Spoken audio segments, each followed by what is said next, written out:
Today, our exit interview is with Pete Lonergan. Pete has been our warehouse manager for as long as I can remember. Started with the company in 1991. Pete is always a guy that is watching out for other people, their safety and their welfare.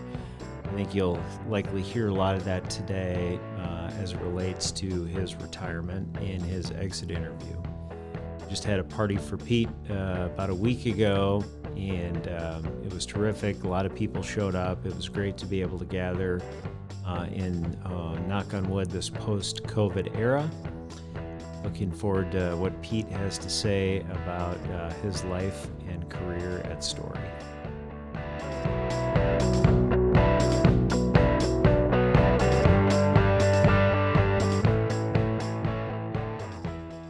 Where were you born and where'd you grow up? I was born in Boone, in the Boone County Hospital. Grew up in Boone my entire life. Been there my entire life. So you've never not lived in Boone? I did a short stint up in Duluth with a girlfriend for about 6 months, and it was through winter, so that wasn't one of my smarter moves. Yeah. But yes, basically I've been in Boone my entire life. So been good. And you now live in the house that you grew up in. I lived there we moved away out of that house when I was 5 years old. Okay. So I didn't go to school, which is right across the street. But my folks lived there when I was born, and it's a 100-year-old home now, 102 years old. So it was on the edge of town at the time, and there were gravel streets in front of it when I lived there. And so we just really wanted to look at it because it had changed so much when my wife and I were looking for a house. And my mom wanted to go look at it, said, let's go look at the old house because it was for sale. Oh, we are. And we went, and it's like what we were looking for. It's a single story with 3 bedrooms, 2 baths, and it had a big addition put on it in the mid-'80s, so it had a full big dry basement, and yeah, it's good. Boy, there are not many people that can say they live in the house that they grew up in. That's right. So yeah, it's good, and that's not why we live there. It's just what we were looking for. Yeah, so. Perfect. Yep. You bet. All right, so you grew up in Boone. What did your parents do in Boone? Well, my mom worked at Bourne's after she got us kids out of school, Yep. or into school. Yep. And my mom worked at Bourne's, and my dad had a gasoline transport business with his brother. So that's kind of where I cut my teeth, was in the truck shop, helping. When I was about 12 years old, going and hanging out, and when I was 14, I got my permit. My dad had let me drive the big rig when we were empty. I got around mechanical stuff then, and we always had mini bikes and motorcycles, and yeah. Do you have siblings? Yes, I have one older brother, 3 years older than me, lives in Wichita. He's been there since he got out of high school, so probably close to 50 years. He's been in Wichita, and I have 2 sisters, younger sisters. One of them's a year younger than me, and one of them is 10 years younger than me, and they both live in Boone.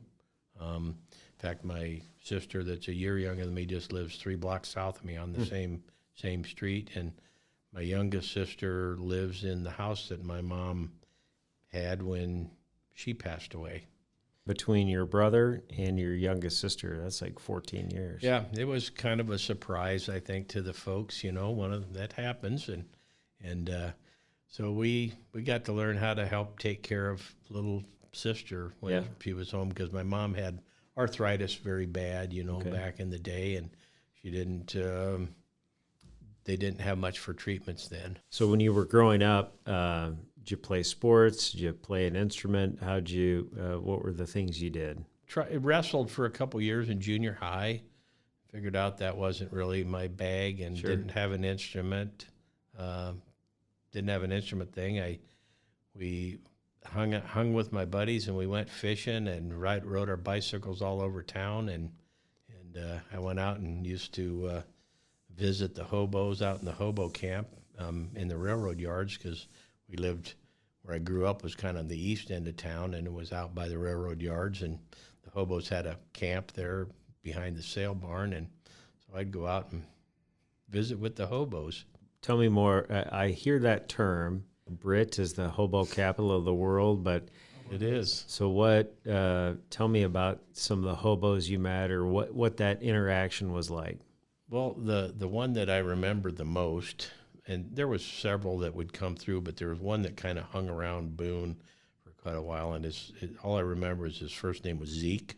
I think my mother thought that I had a good imagination because I was telling her these stories about Zeke and being out in the at the bum encampment. Bum, or bum. They weren't bums. They were hobos. Yeah. They rode the rails. Anyway, I told her about that another hobo had come through and beat Zeke up and stole his money and his copper and stuff. And he showed me the lumps on his head, and my mom just thought I had a good imagination. And actually, in the paper the next day, there was a story about Zeke getting thumped by this other guy. And I'd go up and hang out at the old saloons, not in the saloon, but outside the saloon, and talk to the old men and stuff. So They probably had some stories. oh, they did. It was all kinds of stories. It was just fun visiting with people. Yep. In high school, I worked at a Kawasaki motorcycle shop. Actually, the first Kawasaki shop in Iowa. My mechanical thing got going. I liked to do wrenching on things and that, and then. After high school, I went to work with a group of people, Rolfus Company in Boone, and we put in aeration and dust control systems in grain elevators. And we worked on the road, down in Kansas and Texas and New Mexico, and we'd be gone, a month at a time, then Sure. come home for a week and then go back for a month. And we worked around here in Iowa, too, when we got that work completed. So we'd go Britt, Iowa, we worked on the elevator there. Hartley, they built a new elevator. We'd kind of worked with where Todd and Sargent was working, building new elevators. We'd follow them and put in equipment after they were done, and got to do some helicopter lifts and some cool things like that. So it was interesting. Wasn't a money maker because we were gone all the time and ate and drank, and by the time we got home, you made $100 for your month's worth of work, but it was fun. Who's we? Was it Just 3-guy crew, a 10 It was guys? a 4-guy crew. Okay. 4-guy crew. Yep. And I bet, were you the baby? Or I were was. they all Yep. your I age? was the youngest. The other guys were older, and then the boss, the guy that owned the trucks and that. So Yep. he was just a contractor, I think, to Rolfus Company. So. All right. So you did that, and then what? Well, I worked for a company that bought and sold railroad equipment, and I did a couple stints with them, and figured out it was time to do something else. I think I worked for them for a total of about 12 years, and it was time to just move on. I was tired of the work and the situation there, and it was time to move on. And then had a couple other little minor jobs in between, and I'd known Dick Johnson for a long time because he was friends with the owner of the railroad equipment company. And so I knew Dick well enough, that I could call him, and I just called him. I was looking for work and called him and asked him if they were looking for any help. And Dick said, well, I think Larry Sperlich is looking for some help for the warehouse, because I think at that time, they were experiencing a pretty good growth spurt. Sure. And they needed some help down there. Met with Larry on a Sunday afternoon for a 3.5-hour interview, and he shot me an offer, and I took it, and then the rest is history. I've been at the warehouse my entire time here with Story. And what year was that? Be 1991. They were just getting done. They just got done. I was hired in July of 91, like July 22nd, and they just finished the Iowa American Water Company project in Davenport. Yep. And in fact, there's a little plaque in my office, I think, from it. And so that was, I wasn't in on any of that, but it was from there on is when I've been here. I started in February of 1990 as a student and graduated in May of 91. Okay. And started. So Sure. So you were there on the tail end of that, Yep. probably. Yep. So that job with the railroad probably didn't have much travel. Did that keep you more local? No, actually, I did quite a bit of traveling for them. Went out looking at materials to buy that were for sale. Seemed like a lot out east, out around in Pennsylvania and some of the other big rail yards out east where they would have material for sale. Sure. Rail and all the associated, the accessories that go with it. I think I was even up in Vermont one time, and the company evolved into buying rolling stock, cabooses, which you don't see anymore, but they bought and sold cabooses, and then they bought and sold locomotives and refurbished them and sold them to industries, primarily grain elevators, but several different industries. Anybody that has lots of track. We did do some quite extensive traveling out around Fairless. There was a big steel mill out in Fairless Hills, Pennsylvania, U.S. Steel. We were out looking at running the maintenance at their locomotive shop, which we did. The company did out at United States Steel out in Provo, Utah. Okay. They had a rail. They had a giant. They had 110 miles of railroad inside the plant, so it was a huge steel mill. They had lots of locomotives for moving cars and ingots around and that. So spent some time out east there. How'd you have time to meet Nancy? We actually grew up with her. Went through school with her. She was a little older than me, but she was back for her sister's wedding. She was out in Oregon at the time and came back for her sister's wedding, and we got together and started hanging out. She was back for a couple weeks, and then I went out to Oregon for a couple weeks and hung out there and decided that, there wasn't, that was when, it's in 79 when she moved back here, and that was one of those where the labor, there was no jobs anywhere. Sure. Especially out in the Pacific Northwest, there was basically lumber and fish, and on the coast she was on the coast of Oregon, and real pretty, but there wasn't any jobs available, so otherwise I probably would have moved out there. So she decided to move back here. We've actually been together for 43 years now. Tell me about your kids then. Got my oldest daughter is Carly, and her husband Brian. They live in Urbandale, and they have two kids, Keegan, who is 6, and Kennedy, who is 4. Brian was from Paulina, Iowa, and they met here in Ames. Brian was back for a football game. He went to South Dakota State, okay, but he had friends that were here going to an ISU game, and that's where Carly graduated from. They happened to meet at a football game, I think, and they ended up in Sioux Falls for a couple years. Carly worked for Holmes Murphy, and they wanted to get back around here because they were thinking about having children, and she worked for Holmes Murphy in Des Moines, and now she works for Midwest Heritage Bank, which is a division of Hy-Vee, owns the banks, that you see in their stores. It's their banks, and they have a insurance division, and she works for she works with actually the part of it that insures contractors. So she's kind of familiar with what we do. Yep. And then Brian, her husband, works for American Equity down in Des Moines. That's my oldest daughter. My youngest daughter is Mallory, and she went to school at UNI and got back in the area here and decided that she wanted to be a nurse after going through school at UNI. Sure.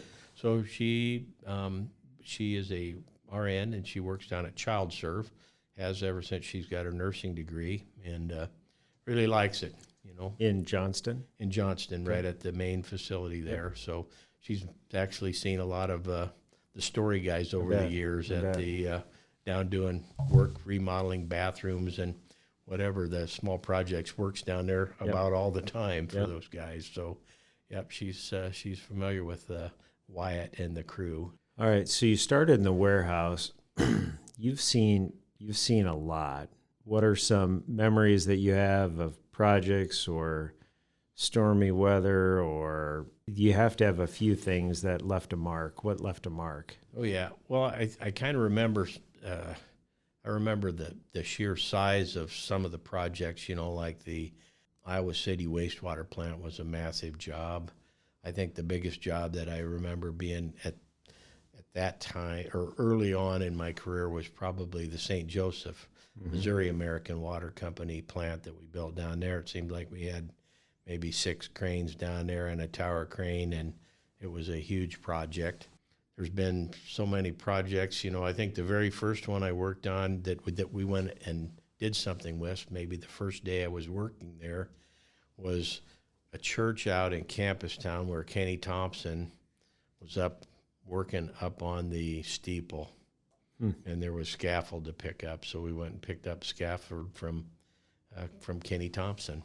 So those are some of the big jobs, and then of course the recent stuff, the battery plant up in Old Wine for East Penn, and I don't know. There's just been lots and lots of them. The Fort Dodge wastewater plant where we got the floods, and I remember having the river lot flooded several times where we had to go down and move stuff out of the bottom, and so now we've gotten smarter and we don't put anything down there that it's really going to hurt, because I'm thinking it's going to flood again sometime. It will. So the lumber's all up where it won't float away anymore. Yeah, and we used to have some 1,000-gallon LP tanks down there that were floating in the thing. We had to go rescue them and keep them from floating under the bridge on Lincoln Way, and don't miss that.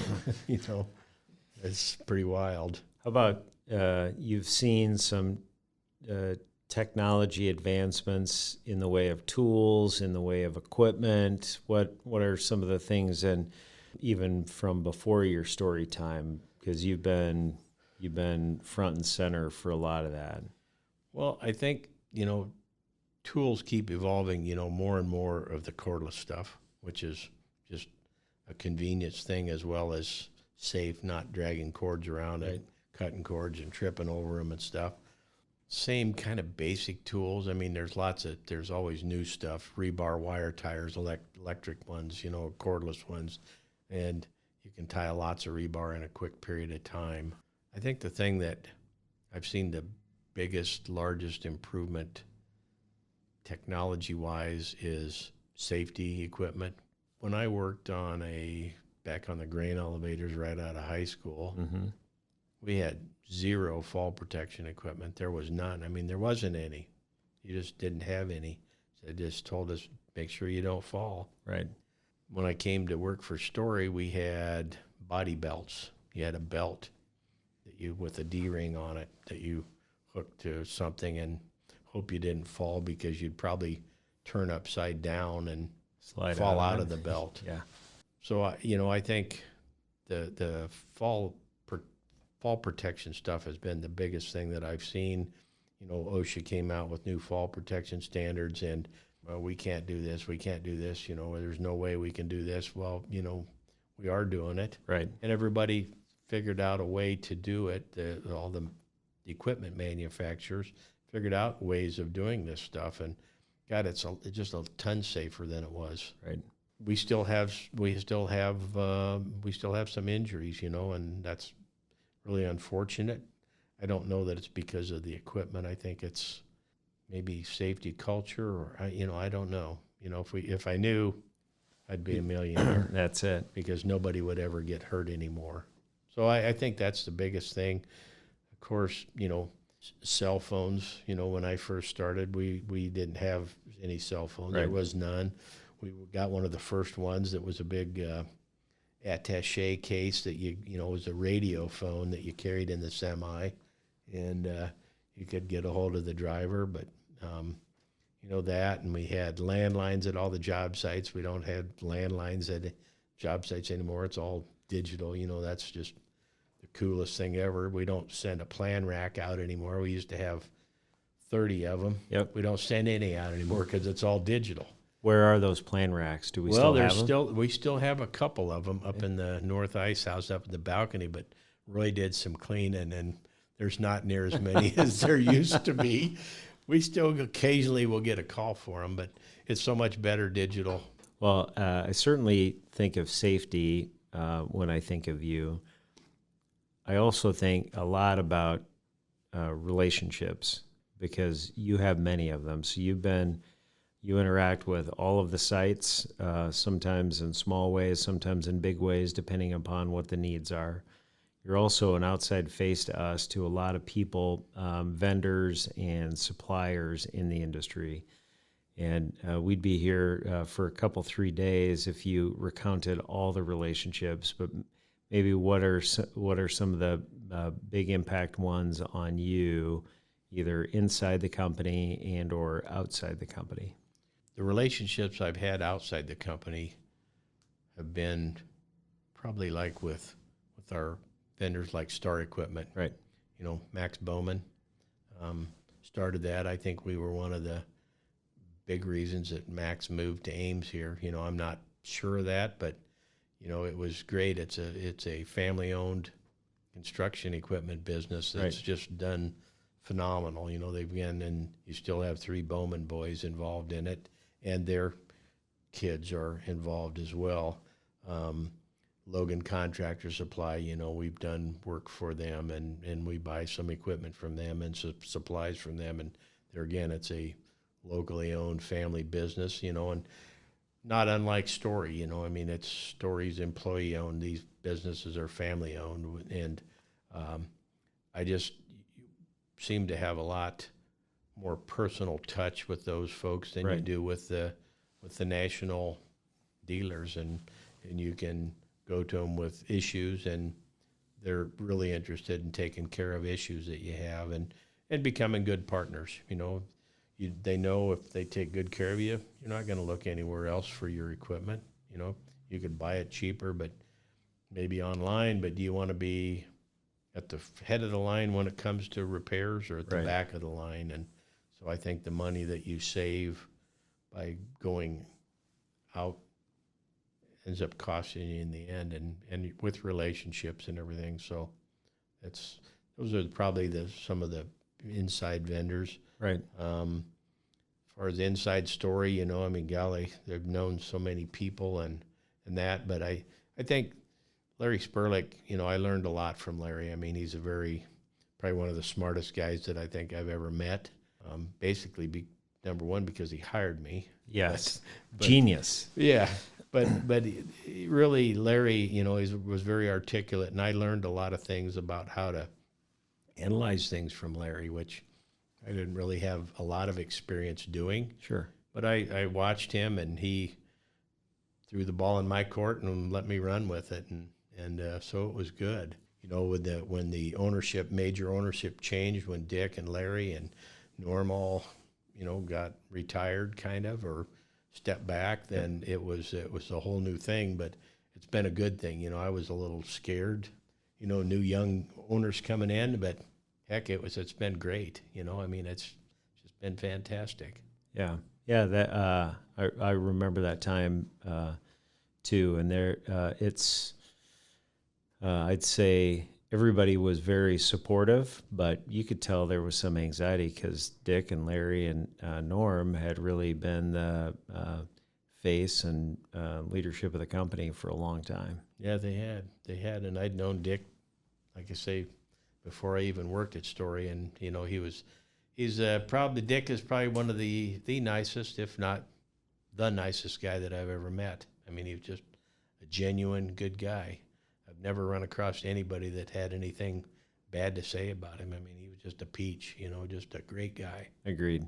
So there have been a lot of coworkers that you've had at the warehouse that have retired and or left and gone other places. Was it McElrath was there like right when I started? He was the mechanic, maybe? Merlin McElrath, Mac they called him. He was a heavy equipment mechanic, was on the road, and he had a truck and just traveled around working on the cranes all the time. Yeah.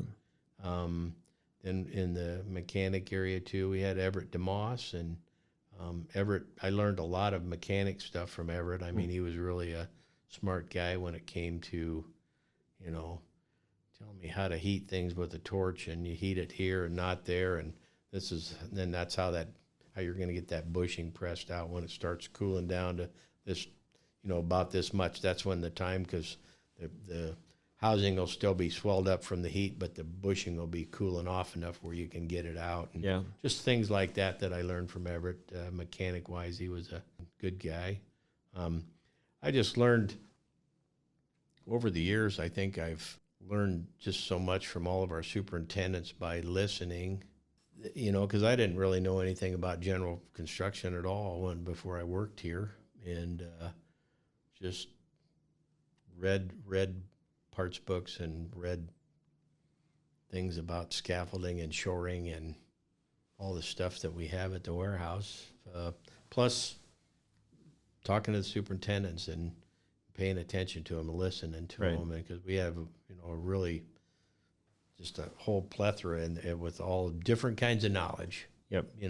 And some of them were more well versed in the industrial end, and some were in the building end, and then some of the new superintendents that we've hired, I could tell, like, oh, that guy's really a smart guy on the construction, because just in our conversations, not that I knew that much, but if he's telling me this kinds of things, then I know that he's been around a long time and done a lot of things. So one of the challenges in our industry always, and particularly at this time, is you represent it. You're a baby boomer, and you're retiring, and young people are needing to come in and fill roles and make impact. So what words of wisdom do you have for young people based on your career and your experience? It's a rewarding career. I mean, if you're a hands-on type person, it's a rewarding career. You can drive by half the things in Ames here and say, we built that, or I helped build that, and I mean, how much more reward? I mean, to me, that's rewarding. The jobs that I was out and actually did some stuff on, or we can drive through Ames with my son-in-law and say, we built this building, all those buildings down there. Right. And not everybody has to go to school. We definitely need engineers, though, that have gone to school. But I try to tell some of the young folks that maybe aren't 4-year college materials, like, your buddies are going to go to school for 4 years and come out owing $100,000 in debt, and you're going to go to work and you're going to make $40,000 your first year maybe, and then so you're going to be 4 or 5 years ahead of him, and then when he comes out, he's going to be earning what you were earning back then. So I if there's a chance that he's never going to catch up with you, and you're going to be out making money, and he's going to be in school. So not everybody has to go to school, but it's rewarding, I think, and the friendships that you make, and not that you don't do that in other careers either, but I think the construction industry as a whole, it's a huge industry, but it's a really small family. I mean, you go to these MBI events and stuff, and everybody knows everybody. They know what the other companies are building, and I mean, it's a small world. Agreed. When you get right down to it. Agreed. Well, so now you're hanging up your metaphorical tool belt. What are you going to do all day? Well, of course, you got the list at home. There's always home things to do on the house and the garage, but we're in pretty good shape there. Nothing major, right? Anyway, for the next year or two. Little things to fix. So do some motorcycle riding, which is my passion. Do some fishing. Got a couple Canadian fishing trips planned with my buddies this year. Go down to Lake of the Ozarks. I got a good friend that lives down there, and go visit him at the end of April here for a long weekend with some other guys. And we've been doing that for 27 years since he moved down there.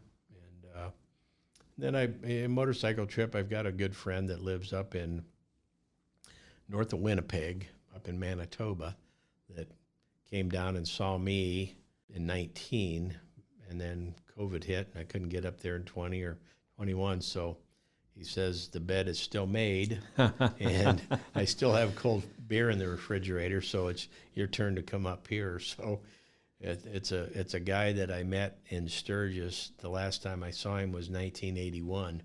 Be darned. And we sent Christmas cards to each other, and he just called me in 2019 and said, "Are you going to be home next weekend?" And I said, "Yeah."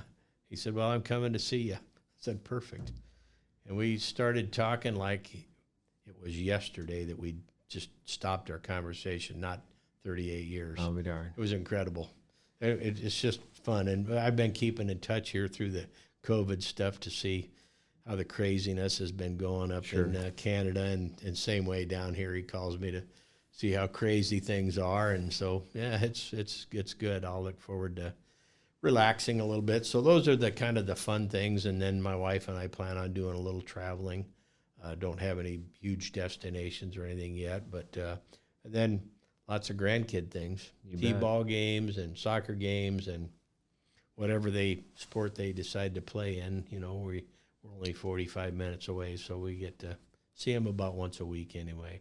Well, I'm grateful that you gave my wife your retirement phone number in the event that I need a little advice or get in a pickle. So rest assured it's in my contacts. Okay, good.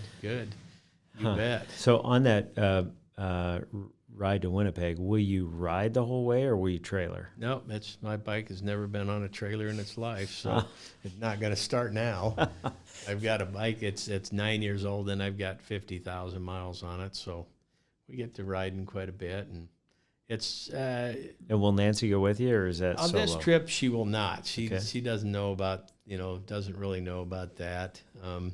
So okay, and I'll have to wait till warm weather because they've got like 5 foot of snow on the ground right now up there. So, but it's from here it's about an 850-mile trip up straight north on the Interstate 29, and then once you get to Winnipeg, out in the bush country. But I'm going to take the long way and go around Lake of the Woods and see some country. 2 days, 3 days? It'd be a good hard 2 days, but I may take it in 3 just to see some sights and stop along the way and maybe find a food truck to eat something out of, and just chill out, find some cheap motel to stay in on the way and have some fun. That's awesome. Well, we're so grateful for who you are and everything you've done for us, and I'm hopeful you won't be a stranger. Between your jaunts here, there, and everywhere, come back and see us. Oh, I will. And I want to thank Story for providing me a great place to work. It's been really fun. Hasn't been a day in my career here that I just woke up and said, God, I wish I don't have to go to work today. I look forward to getting up in the morning and getting up and going. And, I think it all has to do with the people here in the company that I deal with every day. There's not a superintendent out there that I don't like. And it's just like a big family. Yeah. And with a few crazy brother-in-laws, It's great. Uh-huh. It's great. You bet.